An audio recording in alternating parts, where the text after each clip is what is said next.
Hello. Hello. I'm Ernie Pack. Denise Pack. We're Packman Paranormal, and we're back this week. We warned you guys we would be back again. This week, we've actually got some guests that have joined us, and these folks are good friends of ours. Hello, Facebook user, whoever you are. Whoever said, hey, Ernie, we can't see who you are. I'm going to be sharing this out while you start this show, by the way. We've got Brandon Alvis, Mustafa Gatollari, and Kevin Otte from the upcoming, soon-to-be biggest hit ever in the history of the paranormal TV shows ever. Haunted Discoveries. We were lucky enough to film with these guys at the Old Stone Jail. With the Black Wolf Paranormal, Todd and Leanne SQ. The Old Stone Jail and today and us is kind of a big deal. This happens to be our second anniversary. We were married at the Old Stone Jail in Franklin by Father Casey Scruggs. Mm-hmm. And Todd and Leanne were there with us. So this is kind of a cool show for us to be able to be on with the folks that we were able to film with at a place that we love, a place that we got married at. So I'm going to go ahead and bring them in now, and we can say hi to our guests. There's Brandon, Mustafa, and Kevin. Hello. Howdy. How's it going, folks? Great. Very good. Very good. Good to see you all again.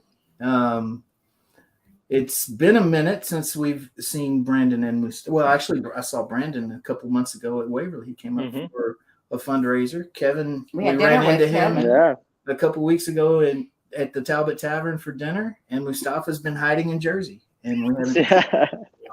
Hey, that's David. The greatest state in this country. Jesus. Oh, come on. Okay. And Eric Stevens. I don't know why some of you all are showing up as Facebook users. Robert Hensley's in David there too. Childers, Robert Hensley, Eric Stevens. You guys are showing up as Facebook user, but hello to you all. If we don't address you, that's why. There's Hensley Paranormal. Okay, there now we we go. see them. Okay. Anyway, you guys have been on a roll with filming. You have hit a lot of locations that we know very well. You got some more coming up that you're trying to line up for your next season of filming that are. That's Todd right there. Todd's showing up as Facebook user. Oh, well. I don't know. Anyway, it's good to have all of you on here. Hi, everybody. We, like I said, we were able to film with them at the Old Stone Jail. They've been to Octagon Hall. They've been to the Roz Opera House. They've been to. Well, I'll let you guys talk about that. Brandon, you want to list some of the places you've been? Oh, man. Yeah, we've been all over the state of Kentucky. Getting ready to go out of the state of Kentucky here pretty soon. But we've hit 20 locations in the state alone here in the past year. Coming up on a year. Shit, we had 20 locations in less than a year. It's pretty wild. Wow. Yeah, man. I mean, Roz Opera House is awesome. Octagon Hall, amazing location. That place, we were trying to actually do that season 1, but we ended up not doing that. We did Old Stone instead. But geez, man, Octagon was way different than I expected. You know, it was not what I expected. Got out there at the Benton Farmhouse in Walton, Kentucky as well. We've all over the state, man. It's kind of a blur at this point. Yeah. Oh, yeah. Bethlehem Academy. Oh, that's right. Yeah, Bethlehem, Perryville. Mm-hmm. I mean, yeah, we had a lot of. Kentucky's amazing. I mean, it runs the gamut of just like any type of you like ghost stories, haunted shit, whatever. I mean, it's like it runs the gamut of everything, anything you could want. You got like weird kind of geographical, strange stuff. You got your tales of like even cryptids if you want to go down that hole too. I mean, there's just so much cool stuff, and I'm just pissed I haven't investigated it sooner. But I mean, we're putting a lot of locations through the paces right now, so it's dope. Oh yeah. And Kevin, you're a Kentucky resident, have been a little bit longer than Brandon. So you actually told Brandon when he was wanting a new home for APRA that this is the place he needed to come, and he's done so. We actually made it happen. Yeah. He actually lives in the same apartment complex as me and just right across the parking lot. Oh, man, I'm sorry. I can walk to this place. You didn't have 5+2, did you? What's that? You didn't have pipes bust too when we had to freeze, did you? No, thank goodness, because I was out of town. I was out of state. Yeah, I heard about that. That's a bad welcome to the neighborhood there that you got, Brandon. Right? It happens. Yeah. It could have been you know what? It was. You know what? One place I want to get into. I'm just bringing it up now. This is a Hail Mary if anybody's watching or listening or they see this. Hayeswood Hospital. If anybody knows anybody, yeah, Hayeswood. If anybody can get us into Hayeswood, I want to get in there. I mean, part of me wants to just go break in and like film, but like we can't make it. We can't officially film there if we do that. But I want to get in there. People, I've talked to people. A guy that apparently used to be the owner there, and he was supposed to pass my information on to the new person. I tried to call the city clerk's office, which is how I got that guy's information, and I still haven't been able to lock down the direct person to talk to for that location. Well, that would be a great one to get into because it's one that has never been on a show, and I know that that's something you guys have been looking for with Haunted Discoveries is to kind of yeah. Beth says trespassing is not advised. Well, obviously. I mean, listen, there's stuff I want to do, and then there's stuff that I actually do. And then stuff you want to do and not tell anybody because we're on a live stream. Right. Yeah. No, I'm just, come on. I mean, if I had like a YouTube channel, I'd be like, I'm at an undisclosed location. Like going. Yeah. But no, I think the coolest thing about filming the show, and I was talking about this with my older brother earlier, was that it's pretty dope. You hear a lot of horror stories from like other people who have let like maybe some well-known teams or shows like going and filming spots. Like it's really cool to like have every single place that we've been to, every owner. I think if you were to ask them, they'd be like, "Yeah, those guys are cool." Like there was a great experience like filming with them. And it's nice to see that, like, you know, especially like when some people like they're not sure if they want to get a show to come in and film and investigate there. And then we come in. And then they have like really glowing things to say. And I'm always like, probably say that to all the teams. But it feels nice, man. It's cool. Like, you know, they like the process. They're excited about it, and I'm just kind of shocked at some of the stuff that we've gathered on these cases. So it's been awesome. Yeah, it's I've heard some of the stories. I haven't seen a lot of the evidence. I've seen what was, you know, in the trailers, and I've, you know, had some private conversations with Kevin and Brandon about some of the things you guys have caught that I won't get into because we got to tease the public a little bit, but you guys have caught some amazing stuff. I mean, some stuff that, you know, might have never been caught before on camera, to be honest. Some of the stuff I would find hard to believe had I not personally been there and seen it with my own eyes. Right. Or not seen it with my own eyes at the time, but you know what I mean? Yeah. See, Leanne's kissing up. Leanne, look, Leanne. Todd's in there too, but he's checks in the mail, Leanne. Checks in the mail. $8.19. That is one Wendy's value meal that you get for that. That's right. Appreciate it.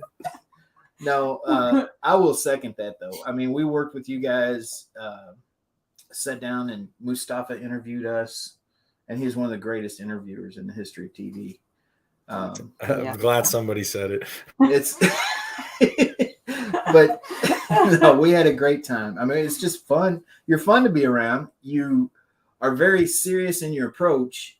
You're a no nonsense bunch. You know, you don't jump on everything that happens and say it's paranormal. You're open to that's Brad. Okay. You're open to theories that, you know, are thrown out that might not necessarily reflect your own beliefs, but you're open to listening and you know, trying different things that might be suggested by the others that you're with. And, you know, in my time at Waverly, I've seen a lot of different film crews, YouTubers, whatever come through, and it's not always like that. I mean, you have people that are looking for the dramatic. They want to jump on everything and say that it's paranormal. They want to turn everything into a demon or whatever. And, you know, you guys are there you seem more serious about finding out the true history of a location and debunking the nonsense than you do about just saying, "Oh, look, we caught this, we caught this, we caught this." We can see Todd now because he just called you old man. Yeah, Waverly. I see that. Let me put that up on the screen. We don't need that Sarah. on the screen. We don't put that off the screen. Oh, Ernie, is that like your official like nickname that you're gonna do? It's like, you know, it's like Iron Mike Tyson. It's like Ernie, Old Man Waverly. That's my wrestling name. That's my cool. Name. Yeah, It's because there was a YouTuber that came up there, and when he put his video out, you want to tell that story? I'll tell it real quick. I heard that story. Yeah. Kevin heard this at dinner. This guy, I want to hear it. And he's a guy that I had never heard of really, but he was a YouTuber and had a fairly large following. And he releases his video a couple of months after he was there. You don't have to go through 10 minutes to tell him how wonderful he said you were. He said a lot of really wonderful things about his guide that night. And then he says, this guy wouldn't have bullshitted me. I mean, this guy was an honest guy, and he was an older guy. I'm going to say in his mid-60s. Holy shit. Yeah. There's that YouTube bullshit again, man. You can't Yeah, get away from it. YouTubers, they never get it right. They never get it I right. know. Well, that's a compliment, dude. You're 78 and he's saying in your mid-60s. Life's rough in Kentucky, baby. At 24 years old, you're looking like you're 52. We had all of us around watching it, and the guy was raving about him in his head. He was just gloating, like bragging. There's no moisturizer in Kentucky. You can't lotion your skin. You look like Charles Bronson. Everybody looks like Charles Bronson. I saw a kindergartner smoking Marlboro Reds. It was gnarly. Yeah, he was accused of being Todd's dad at one point. This is not about that. So anyway. Brandon, see what we got to look forward to. Ernie, you old bastard. Golly. So anyway. That's why all the ghosts are around you at Waverly's. They remember you, dude, from back there. Tuberculosis. I know I'm going to be joining them Here's soon. another You're patient zero, dude. That up there. That's another nickname. That's probably Lisa. No, that's not Lisa. Ernie's 208 years old. Golly, you people be nice to me. Yeah, Denise is 21. Ernie, what was Abraham Lincoln like? You wrestled him, dude. You're one of his losses, dude. That's right. I took him down. Yeah, He's all honest, saving my ass. Ernie's the one who got Jesse James killed, dude. He put it all on Robert Ford. Robert Ford was just fucking minding his own business. Ernie's like, ah.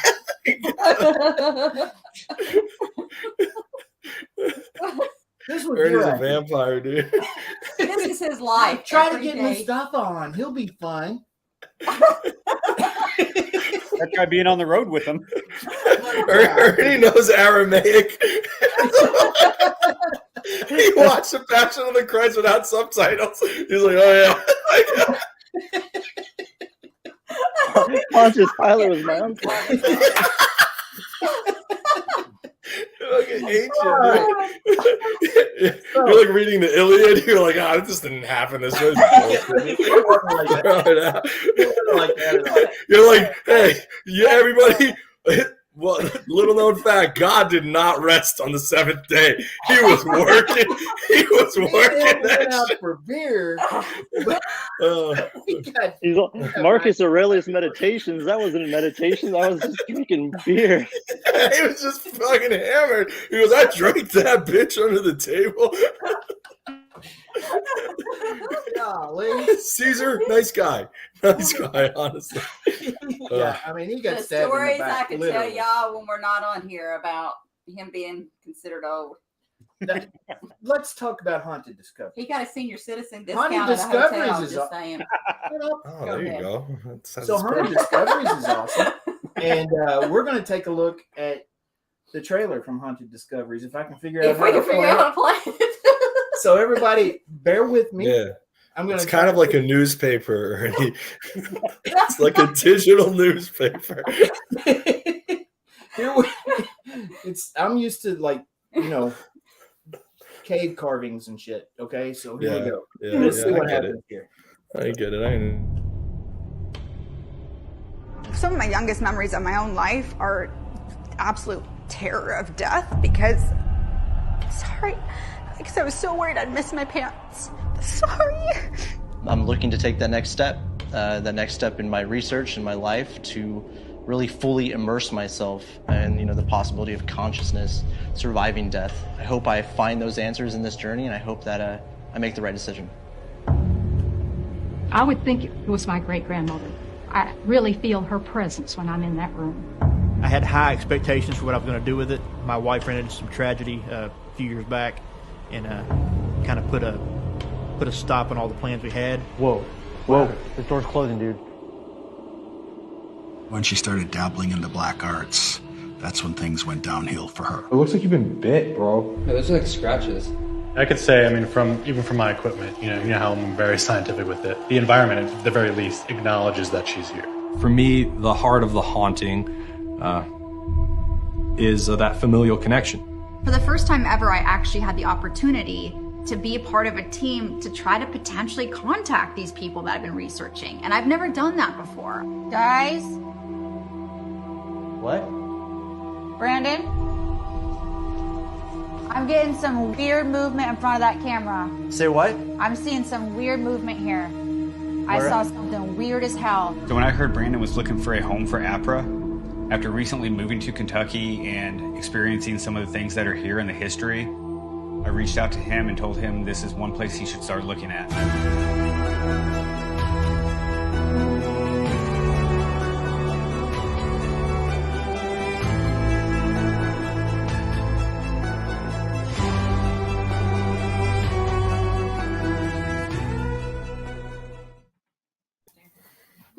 Hey, it worked. It worked. We did it. That was awesome. Good job, man. That Good is job. a great clip that Brandon put together. Good job. I'm the best TV producer ever. If you're hiring Kevin, just give me a holler. Oh man, we're kind of full up right now, but we'll call you.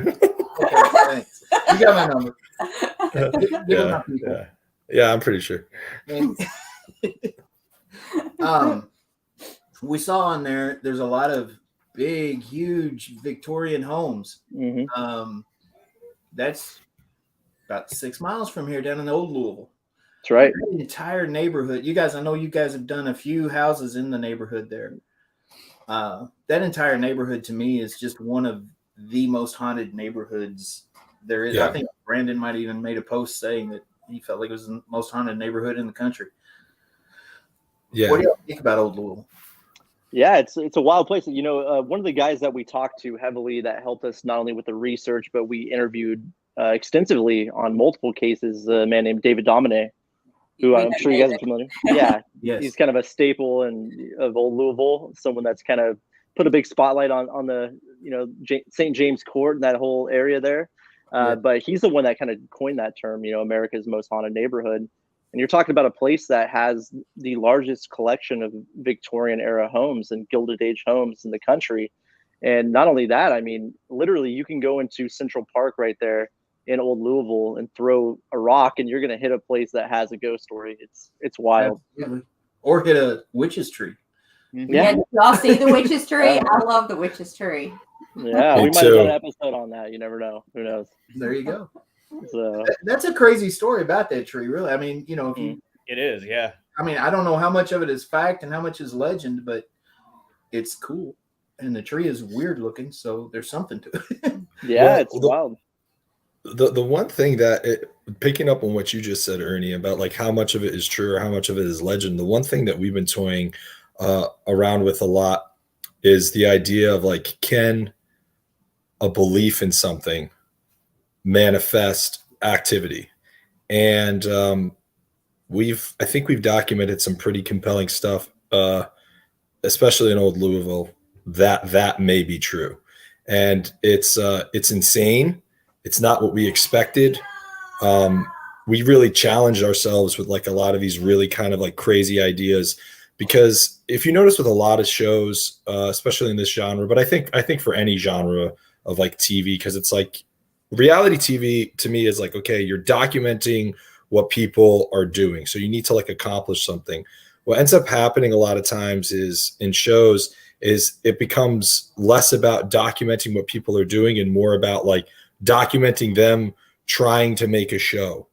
Like, Right. yeah, we're trying to make a show, but like we're trying to do experiments. We're trying to capture evidence of the paranormal. We're trying to challenge ourselves more than anything. And in that process, I think just because we're so kind of obsessed with worrying about whether or not we're going to be able to get this experiment to work to our standards, that's why we're able to get like really cool stuff. I'll say this, it's like literally every case we've been on, I'm just always like, I don't know if this is going to work. And I don't know if this is going to be interesting, but all I know is that like we're interested in the stuff that we're doing, and we busted our asses and like went over every single different scenario hundreds of times before even arriving to set or the location. Right. So then we're just like, let's just go. And then on the fly, if something's not working or an interviewee like falls out, or like we thought it was going to be about this, but it turns out this investigation took this turn, let's just invest in that. That's what we're doing now. And we're rehearsed to be unrehearsed, if that makes sense. Like we just want to document something, whatever we can, or just try to like find an answer. And then that's what we go with. So I think that's why we had good stuff. And to speak about Old Louisville, I think we've done like 4 locations there in Old Louisville in that neighborhood. Every single one of them has surprised us. Next level, isn't it? I know we were sitting at breakfast he was having his biscuits and gravy one morning whenever Mustafa gave him a call. Yeah, I said, hey, we had a location that got flooded. Do you know any place else we can go? It was like, give me 5 minutes. Yeah. So I called back with a list. That worked out. Yeah. Right, Kevin? Like how many hours did we like? It's like it was just a matter of a few hours. We got that boom booked, and then we were over there. Yeah. I don't even think it took that long. Yeah, it wasn't long because you sent me a text not long after there and said, hey, we've got Bethlehem. Thank you. And you owe me a biscuit or something like that. And I still haven't gotten that biscuit. I think it was within an hour of the other one falling through because of flooding that we had that one locked down. Yeah. Yeah, it was pretty quick. I know that. But and it did not disappoint. No. That place is just a unique place. I mean, it's got, it went from I don't know, what was it, like an orphanage or something, to then a private home, private residence. And it's, I don't know, just the layers of it are just weird. Yeah, it was like originally a governor's home that it turned into a all-girls school. Yep. And then it was a private residence, and it was a hotel. It was all kinds of different lives. I mean, that thing has got some energy to it for sure. Yeah.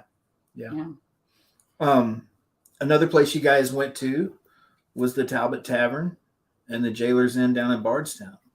Oh, hell yeah. And you were talking about Jesse James earlier. There's everybody that goes to the Talbot Tavern wants to find Jesse James. You guys have any luck down there? Yeah. I have no idea. Yeah. I do know that we did get to look at and hold one of Jesse's guns. We did get to do that, and that was actually a Smithsonian verified gun. That was Jesse. I mean, on the insert of the handle, once you take off the piece, it actually has an engraving on it with Jesse's name, St. Joe, Missouri. So that was cool, and we actually got to see that. But also, just the connection between Talbot and the Jailers, not only because of the underground tunnel and the access between the two buildings, but the Jesse James history within itself, which was pretty wild. And for us to be able to get in there to both of those locations and actually have the access that we had was pretty unbelievable. And I mean, anytime you can go after Jesse James and look into that type of history, I mean, come on, that's huge. It's a no-brainer, isn't it? This is actually Ray. This is Ray. Ray Savino? Yeah. He's showing up as Facebook user, but that's Ray Savino right there. Oh, Ray, you coming over here so I can promote this thing that I'm at? I'm gonna be at the Hanover Tavern. I'm gonna be there. That's with Steve Dills. That's gonna be in Virginia. So I'll be at Hanover Tavern. So if anybody's gonna be in that area, I'm meeting some peeps over there for some top secret stuff. So if anybody's looking at what I'm doing, get the hell away, because that's for my eyes only.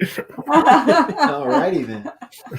The CIA has strictly turned off Mustafa's webcam because they were disgusted. Just so you guys know, Edward Snowden didn't leave the country because he was wanted. He left because he saw Mustafa's webcam. Yeah.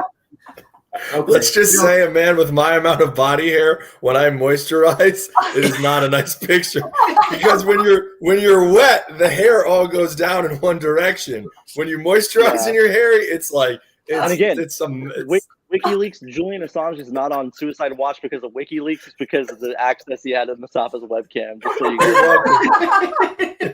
You're welcome, baby. Sometimes you can have too much of a good thing. You know what I'm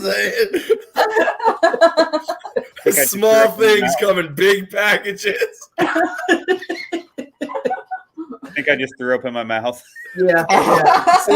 It's a good thing there's stuff like that on my feed, dude. You're good. For kids, not for kids, not for kids. Man. Check the right kids, box, dude. They're up this late. They get what they get, man. They should be in bed. It's not my problem. Watch your kids, bro. Yeah. It's not my fault. It takes a village. Yeah, right. This is Ray again right here. Oh gosh. Yeah. Fuck you, Ray. This is Melanie Turner. She was all these people are showing up as Facebook user for some reason. She was another one of the Waverly tour guides that was there, I'm sure, whenever. Yeah, she was there when you guys were up filming with Ghost She's Hunters. talking about bouncing a quarter off of Mustafa. Off his backside. Off his backside. What do you mean? Oh, wow. Okay. Well, he's cheap. A quarter, that's more than I'm used to. Usually it's a nickel. You gotta get it in the hole. Lord. This show is where. Yep, we went right down the tubes with this one. It's all good. Right down the tubes. That's right. So anyway. Usually you're trying to keep me on Bobby track. Mackey's. I know you guys recently went to Yeah. Bobby Mackey's as well. Yep. And from what I hear, Bobby was quite pleased with you guys. Oh, really? And even with the fact that you guys debunked some of the myths about the place. Yeah. Bobby's is a place I know Kevin's been there before, and he's investigated there, I think, a couple times, right, Kevin, prior to us going? And obviously, everyone knows the legend and lore that is Bobby Mackey's Music World.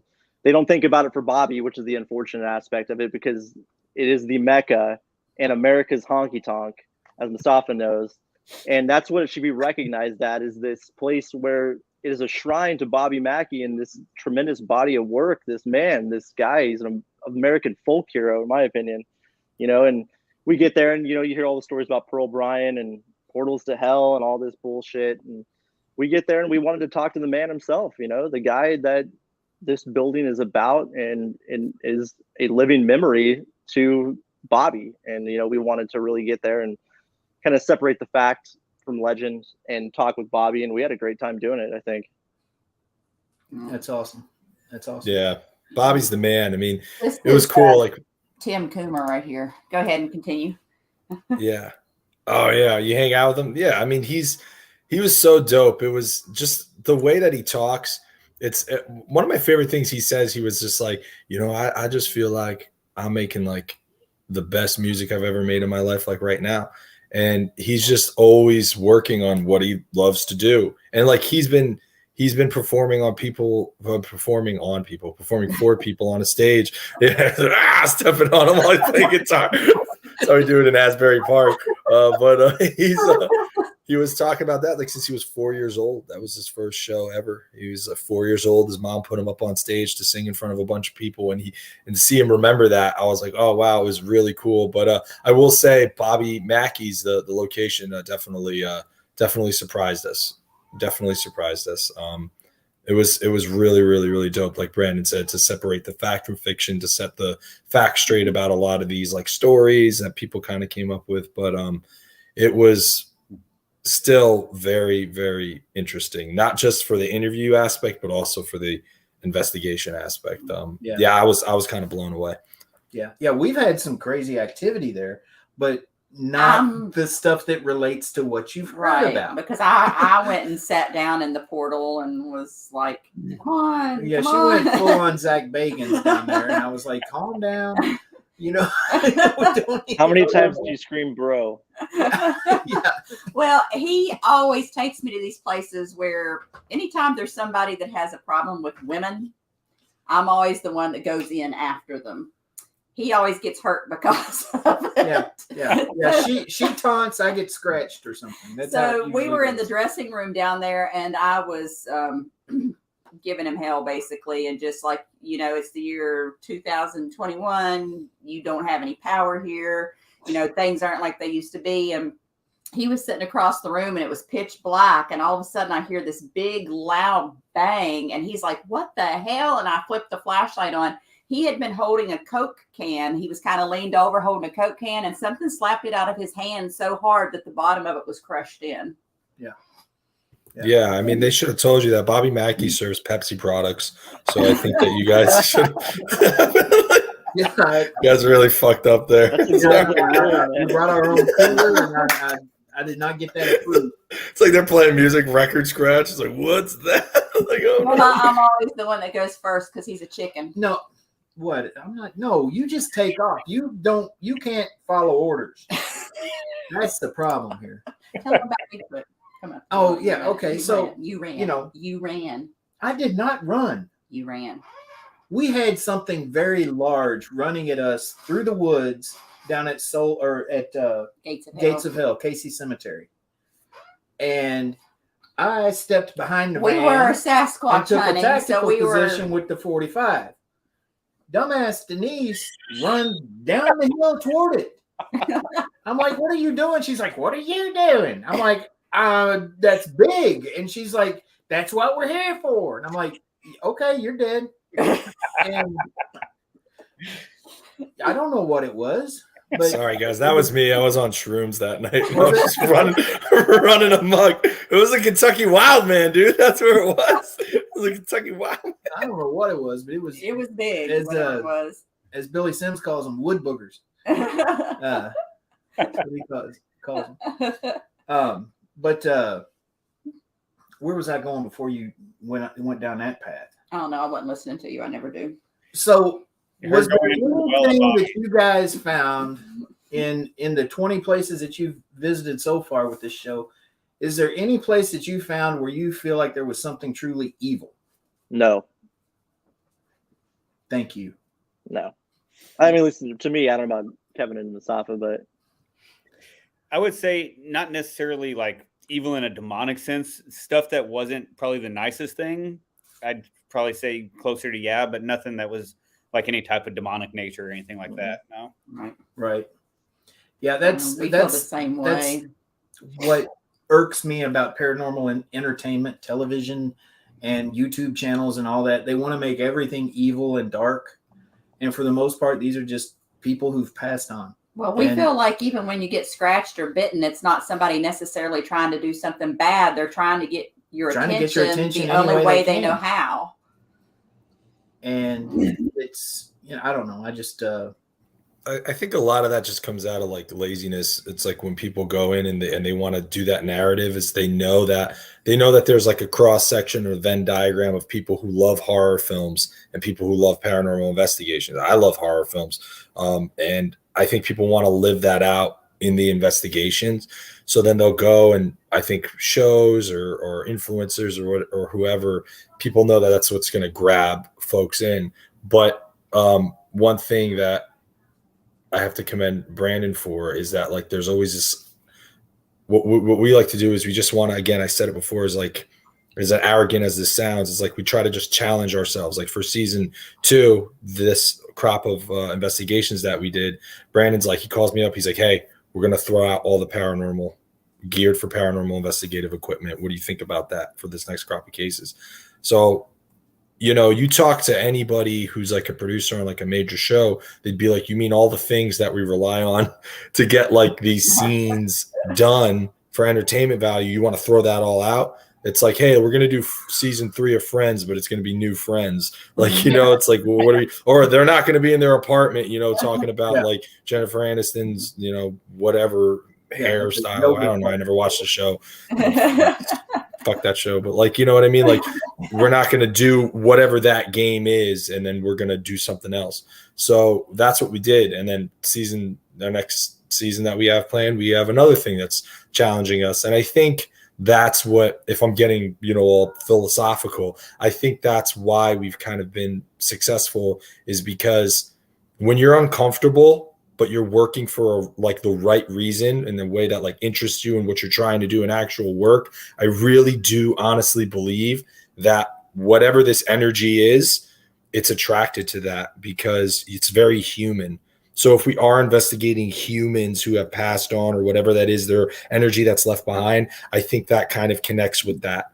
And that's what it's drawn to. So yeah, I can't investigate any other way. It's just not going to be interesting to us. So if we're not interested, then why the hell would anybody watching be interested? Because we're just kind of like, oh, let me just give you what you want. There's some like, you know, bleeding eye demon that's like trying to crawl up my butthole like the gerbil up Richard Gere's, you know, colon. So it's like, I'm not, I love Richard Gere. I feel bad every time I say it, but it's also my favorite story. But yeah, but like that's what we try to do, is like challenge ourselves in a way that's going to further our research and then give us more stuff to work with on every new case. Right. Yeah. And that's what I respect about the show, and what I can't wait for the public to see once it does get out there, is you guys approach this like real paranormal investigators, not like paranormal entertainers. You guys do your background historical research. You talk to locals about the local legends. You do everything. Experiences, what people have experienced. You talk to other teams that have been into these locations and ask what they've experienced there. And you break it all down. You don't just show up with a camera crew and run in the building, you know, screaming and running around, you know, at everything that goes bump in the night. And we do a couple months worth of research before we go to locations. Absolutely. Yeah. And that's just, I don't know. That's not normal in paranormal television or paranormal entertainment at all. People don't typically do those things. I've seen it, and it's just a whole different approach. And I think that once this show gets out there and people get a chance to see it, they're going to gravitate toward that because it is different. You know, there's 1,000 paranormal shows out there now, especially with all the social media shows, the different streaming networks that are out there. There's paranormal television everywhere now. And they're all carbon copies for the most part. I'm not knocking anybody, but for the most part, they're carbon copies of one another. And you guys have a totally different approach. And we introduced some new equipment on season 2 that hasn't been used before in paranormal research. So I'm really excited for, that we got to use some different things and try out some different experiments with it and actually validate some of the stuff that we were documenting. Yeah. I mean, and talking about validation and going out of our comfort zone. I mean, Brandon's been a longtime friend with a world-renowned scientist that we brought on. And, you know, you have to think about how scary that is like, a lot of times I feel like paranormal investigators will specifically pick certain pieces of equipment because it gives them false positives. And then they like to live in their little bubble. But I mean, Brandon, he invited, the scientist out with us. And, you know, that's pretty scary, I would think. For people are trying to hide behind bullshit and you're going to bring somebody who's not going to risk their entire career on that. Like that's crazy. Wouldn't you say, Brandon? Yeah, I mean, we're talking about a guy that's the first person in history to receive 2 PhDs simultaneously. And his first PhD, he garnered from electromagnetic radiation and gravitational fields. That was what he wrote his thesis on for one of his PhDs. And that's kind of one of the big theories within the paranormal, right, is EMF. And what we were specifically investigating is the Kentucky anomaly and this gravitational anomaly that is in Kentucky as a whole, you know, kind of the epicenter of Somerset and Pulaski County.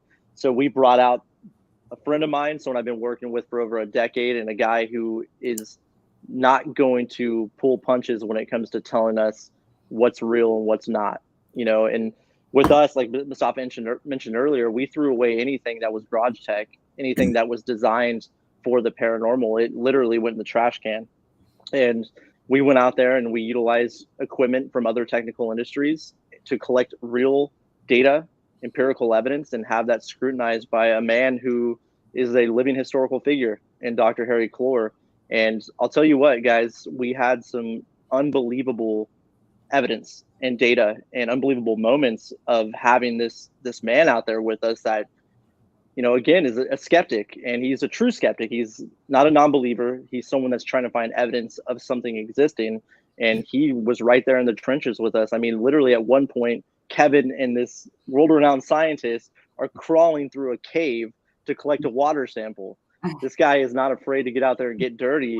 And he's in this cave with Kevin, comes out just completely covered in dirt, and he's smiling every moment. And can't wait for everyone to see it, man. I think people are really going to enjoy it. Yeah. Well, speaking of that, we had someone ask earlier, and you guys have, I'm sure you've all gotten this as many times as we have, and anybody that's had anything to do with the show, is there anything you can say yet about distribution? Anything at all? Oh man, unfortunately, no. I know that's really frustrating. Trust us, it's frustrating for us too. But we can't. We'll tease as much as we can. We can say as much as we can. But I will say, yeah. Go, Kevin. The wheels are moving. Yeah. Awesome. Yeah. Awesome. Yeah. And then Emma, it's going to be worth the wait. Yeah. And Emma asked, do you guys include the studying of each place in the episodes? You know, the history, the research that you've done, is that included in the episode that we'll see? That's probably one of the biggest factors of the show and the format. I think, you know, like we always say, at least Kevin, Mustafa, and I, when we make this show, it's not necessarily about us. It's not about, you know, us as a team. The central character of the show are the locations, right? People want to see the show for the locations. They want to know the history. They want to know the factual history. They want to know if something truly unexplainable is happening at these places. So I would say a good chunk of these episodes not only are the research of the location from a historical point of view, but also telling the truth and finding what the actual, you know, factual information is associated with them. Right. Cool thing, you know, when Malia does her research on a lot of these places, and when we do talk about stuff in the episode, we actually have documentation to back up, you know, what we're talking about. Yeah. So, you know, a lot of the places that we go, you know, if there's, you know, some kind of story that's been told and there's no factual basis for that story, but there is for something else, you know, we'll bring that up to attention. Right. And I'll tell you what, like, I don't mean this as like a jab at anyone, but anytime I open up my Instagram or I open up any kind of social media, I can't tell you how many people I see, you know, taking photos or trying to talk about history of a location, but that caption or that photo is spun into this narrative about them, right? It's not about the history. It's not about what's taking place in a building. It's always spun into this, look at me, it's about me. When in reality, it's not about you. You know what I mean? Like you said, Ernie, there's thousands of paranormal shows, and it's not about the people that you're following per se in those shows. It's about the journey, and it's about the history, and it's about the possible entities that are in these places. And I think that's one thing that we take very seriously on the show with Haunted Discoveries. And I would like to think that I think we've done a really great job with portraying the show in that light. Wouldn't you say, Mustafa? 100%. I mean, and that's kind of it. It's weird because just breaking down what you said in terms of like people, regardless of what field they're working in, they're trying to make it about them, right? They're trying to be like, look at how great I am. And the thing is that obviously everybody wants some kind of validation, but it's like, what are you trying to get validation for? Just be good at your fucking job. Just fight to be good at what you're doing. You will come across as competent. You will get everything you seek. It's like Indiana Jones and the Last Crusade. You know, you go after like the Holy Grail is not what you think it looks like. If you're looking to be somebody who's respected and loved or whatever that is, that validation is literally sought at just doing your goddamn job to the best of your ability and fighting like hell to do it. Doesn't matter if you succeed in capturing evidence or whatever that is, or like you don't have to try to make a spot look spooky. The stories speak for themselves. The locations speak for themselves. Serve the location, serve the investigation, and you will be taken to the promised land. That's literally all you have to do. It's simple, but it's tough because, you know, you're not relying on any bullshit or trying to spin a narrative. Right. And it's especially tough if you're trying to put together a TV show, which is entertainment, and you've got to please sponsors and, you know, production companies and networks and everything, and they want something entertaining. A lot of times paranormal investigating is boring as hell. You're sitting there in the dark and nothing is going on. We've spent nights in Waverly where nothing, absolutely nothing. And, you know, there's no question in my mind that's one of the most haunted places on earth, but there's times when it's just flat and nothing's going on. Well, again, the problem with that, let's break that down. Sorry to just jump on you, but like the problem is, it's like the whole point is to document the process. So if you're not working honestly to show the methodology of what you're doing, you already lost. Like, you already lost your audience. That you can't worry about that. I think Kevin can attest to this. Brandon will attest to this. Anybody who's worked with us can attest to this. We've never gone in and like relied on the fact that like, ooh, we're gonna get something. We know what we want to do. Doesn't mean it's gonna freaking work and a ghost is gonna pop out and be like, hey, get me on camera. I don't know why the ghost is my dad, but like, you know what I mean? It's not like that, but yeah, it's literally just all we have to concern ourselves with is documenting the process, and our results have been tremendous. Again, scary and frightening in a different way, because you don't know what you're going to get, but that's what I think really sets this program apart. Yeah. And I mean, again, I can't wait till everybody gets to see not only the results that you've gotten, but the process.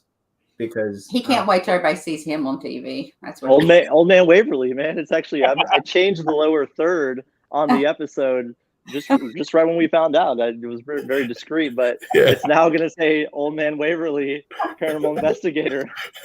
Date of birth 926 BC. Do it. Don't do it. I think another really cool thing about this series is that, you know, most of your series and stuff like that, once, you know, the filming's done, it goes on to an editor to put it together and everything. Brandon edits it. So this is all what we know from being in paranormal, what people want to see.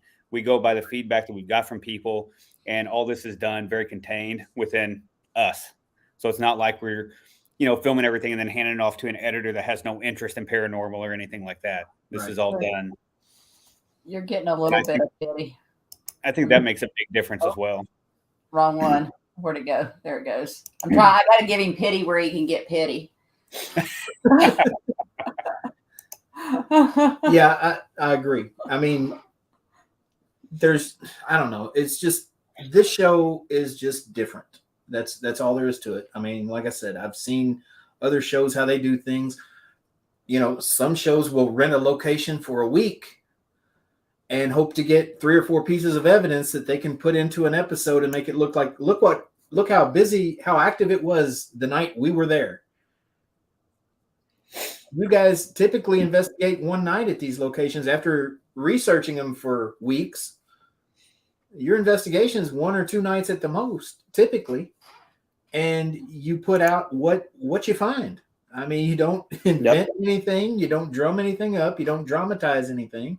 This is what we found. Well, it's the reality of paranormal investigation. You know what I mean? Like we don't, like we could book a location for a week and spin it to you like that, but we want to tell you the truth. We want the reality of what's factually happening in the day in life of a paranormal investigator, right? And that's what we do. There's months and months of prep and research prior to that, and Malia going through insane amount of documents. Us, Mustafa, Kevin, and I talking to eyewitnesses, talking to people that are not only historians or people that have been in the building, investigated it, had experience. We do all the prep, which is part of the research aspect, right? But when it comes down to field research and getting out there and actually trying to collect data and figure out what's going on, we keep it as what it is. And that's, typically a 1 to 2 night investigation. Here's the results. Here's what we experienced, and, take it for what it is. Right. Well, that's one thing we noticed working at Waverly is we had these paranormal teams that would come in, and they get the place from 8 p.m. to 4 a.m. They take like a tour that might take an hour and a half, 2 hours. And then they're in there for 4 hours, 5 hours. And then they're like disappointed because they didn't get anything. Yeah. And doors because aren't slamming, because full-body figures aren't walking up going, because they like watched an Mustafa said. episode of something where they see all this stuff happening because they think those people are there for one night. They don't realize that they're there for a week. Yeah, not everything happens in one night. And not everything happens in one night. And I think a lot of it too has to do with the energy of the group that you're with. I think that is a really big thing in it. And our team, we work together so well, and the energy is just great everywhere we go. Yeah, I mean, apparently nowadays you can just get some fishing line and some really shitty editing and end up on the Joe Rogan podcast. So, really? Did you say that out loud? Dude, it's just unreal. It's just like, seriously, like, I mean, to see like it's just like, you talk about politics and things like that, and you never heard the term dark money. Yes. In politics. That's what's going on in the YouTube and TikTok space with some of these influencers, where there are kings of the mountaintop from Discovery Plus and Travel Channel that are funneling money into these YouTubers and TikTokers and kind of puppeteering these kids to be this thing that's generating money. And then you get people picking it up and putting it on like platforms like the Joe Rogan Experience. And that's just it's a huge hit to the research community. It's like, it's very disheartening, man. It's like it's a punch in the gut to see shit like that. It really is. Yeah, it does a great disservice to those of us who are out there trying to find answers, trying to be the voice of the dead, basically. To allow them to speak through our research. And then you've got these people that are out there just inventing bogus evidence, or just totally going about investigations the wrong way. Not that any of us are experts or anything like that, but because some of us have done a little bit more than others, we might know what works and what doesn't work. And like Kevin said, the energy you bring is going to have a lot to do with the energy you receive from your investigation, from the spirits or whatever. And if they see that you have an honest approach, a sincere approach, and you care about what they have to say, they're more likely to speak to you. That's how I feel anyway. Yeah, I think it's really easy to kind of pull the wool over people's eyes, like Brandon was saying, and that's another thing that we did in season 2 is we've highlighted ways that we've seen people like, fake stuff basically. And whether it's like at events, I've seen to me, it's the weirdest thing in the world. Like I'll be like on a paranormal investigative like event with like 30 or 40 people, and I catch people like faking stuff just so they can come up to me and be like, look what I found. And like I pulled this guy aside once and I was like, and I didn't want to embarrass him in front of everybody. And I was like, dude, like I understand like you're trying to like impress me, but like why are you trying to impress me? Like what do you think that's going to do? Like there's no reason for you to go and do that. It's like, if this is how you're trying to get your rocks off, it's fucking weird. Like just don't do that. And I get why some people would want to do that. They have like a YouTube channel, like a show, but it's like, it's not the right way to go about it. Like if you just do the work, you'll get so much more stuff. So like Brandon, I agree with Brandon. It's very disheartening. But you can't really focus on that. Like, you know, that's why we just kind of like, yeah, it's like, oh, fuck. Like, you know, you kind of see that and you're like, wow, this is what's getting attention. But at the same time, it's like, it's kind of hard to get bitter about that when, you know, you capture the stuff that we capture and you're truly blown away by the stuff that you're putting out. Like there have been times where I've done jobs in the past and stuff where I was like, I would not want to kind of tell anybody about that. Like, oh, this is what I do for a living. But with this show, I'm very, very proud. I can show any episode that we did and I can be like, oh yeah. And I'm like smiling as I'm doing it because I'm like, yeah, this is my work and I'm proud of it. And it's like Brandon said, it's 100% real. And that's what makes me feel pretty damn good about myself. I know 10-year-old Mustafa is pretty proud of 36 going on 37-year-old Mustafa right now. And then hopefully, you know, when I'm your age of 1012, Ernie, 37-year-old Mustafa will be proud of that guy. He'll be proud of that guy. Any evidence that we've caught that's on the show, we'll put it up against, you know, anybody that wants to try to discredit it. Yeah, I mean that's something that that I have no doubts about. Emma's got another question here. We're gonna see any Mustafa comedy in the show. If Mustafa's in the show, you're gonna see comedy. Come on. I don't think I'm being funny. That's how I see things. Like, you know, that's another thing. It's like even moments that we have like lighter moments and stuff in the show that like come out, but that's just us working through things. It's not contrived, like honestly. Yeah. And like even if there's like lulls in investigations, weirdly enough, like us kind of like dicking around or just like being like, wow, nothing's happening. Just addressing that changes the entire energy. And like we will go on these roller coasters of like really light moments and all of a sudden stuff will get like, oh, this is like kind of creepy now. And it happens. And we don't ignore anything. We don't try to push anything. And I think like you said, like, you know, you're doing tours at Waverly, people are like trying to like conjure up some like sad stuff or anything like that, and it's not working, and they keep going after the same thing over and over again. It's insane. Like, why do that? Just take a different approach, and then and that's what we do. Always in motion. One of the best things that we get at Waverly, because you know we were there all the time. Lois on the second floor loves Elvis. He'll go in and sing Elvis, and all the equipment goes off like there's all that stuff that they would throw away because we can't afford the stuff they've got. But just things like that, trying to think of what they would have enjoyed instead of going after the sad, scary aspect of it, just talking to them like they were people. Because I researched what music would have been popular during her time frame, and we decided to play it, and he started singing it, and then that kind of got to be their thing. Kicked off responses, you know, and it was really cool to see it. And you know that. You know, I'm kind of sappy. If you ever take a tour with me of Waverly in particular, I mean, on my tours, I choke up sometimes telling the stories because I try to develop a relationship with these people. We do have because they're people, yeah. And it's just so touching when you actually get that interaction where you actually feel that connection.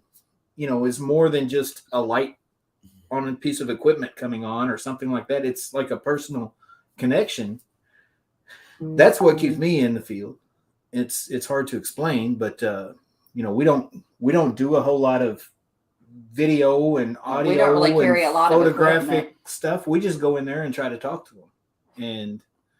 And I don't know, that personal connection means a lot to me. Mm-hmm. But I wanted to touch on something real quick. Season 2 of Ghost Hunters, you guys broke out a piece of equipment from Dr. Core, the EMCCD camera. And I know you've had access to that for the filming of this. Have you caught some epic stuff with haunted discoveries like you did when you guys had it on Ghost Hunters? Absolutely. We've gone further with it. And we've had more time with it, and we've had more access to, locations with it. And there's been some really cool stuff. I mean, we've utilized it in experiments that we've, theorized over the past couple of years, and going out and actually using that and testing the hypothesis and all that, and having some amazing encounters and documenting some amazing evidence with it, and walking away with some incredible data. That's awesome. That's awesome. I mean, that was one of my. I mean, it just kind of blew me away. Some of the first things I saw out of that when you had it on Ghost Hunters, and I'm anxious to see what you got on this series with it.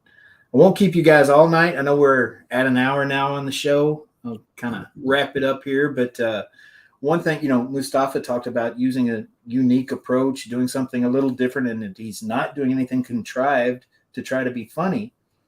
But we were in Salina, Kansas at the temple and walked in on Mustafa. He was in a room by himself putting on a Shakespearean play. You remember that? Yeah. No. Okay. So like we were, okay. So there's, if anybody's ever been to the Masonic Temple in Salina, Kansas, or you're in the area and you want to investigate, 100% go. This place is massive, 160,000 square feet, sub-basement, basement, incredible place to investigate. Oh, okay. On the top floor, there's 2 different Masonic rites rooms. There's from different orders. There's one blue room and there's just one like red room, and people are in the red room, and there's a bunch of investigators in there. It's adjacent to the blue room. So everybody's in this red room, and there's not really much going on that was like interesting me. So I was like, yeah, let me go in the blue room. So by myself. So I walk in, and you ever get the like feeling where you in your peripheral, you feel like you see somebody. So I thought I saw somebody. I got like scared. I thought somebody was there sitting in one of these chairs. So I'm like, all right, I have the EDI. And then I'm like, oh, let me go sit on this. Let me set the EDI on this chair. And I don't know. I learned that like, you get to different levels of masonry by doing these plays and acting them out. So I don't know why I was just like, let me just start talking in like old, like Shakespearean kind of like fucking verbiage. I don't even remember what I said. I said like words like beseech and shit like that. Every time I beseech thee. We walked in behind you, and you were just by yourself. Just like, I said, what's wrong with you? All right, thanks for telling people, you dick. But like, so like, no. So I go and I start talking all night. We're not getting anything on the EDI. The second I start doing that, we start getting pressure hits. Yeah. And then it was right towards the end of this run of the event. And then there was this one woman who walked in as that's happening. And then there's other investigators. And I start repeating what I said. And then again, we start getting pressure hits. And then she gets right near that chair. She has a fucking meltdown. She just had like, she's just like wigged out. So yeah, I think like, again, like when things aren't working, obviously you got to do it for a reason, like, but that was kind of weird. That and the energy in that room was way different once I started doing that. And it was that's a really cool place. If you're in the area, you have to go investigate it. Very, very cool. I love that spot. I wasn't going to talk about his car, that rental car that he had. Hey man, the smaller the car, you know what they say.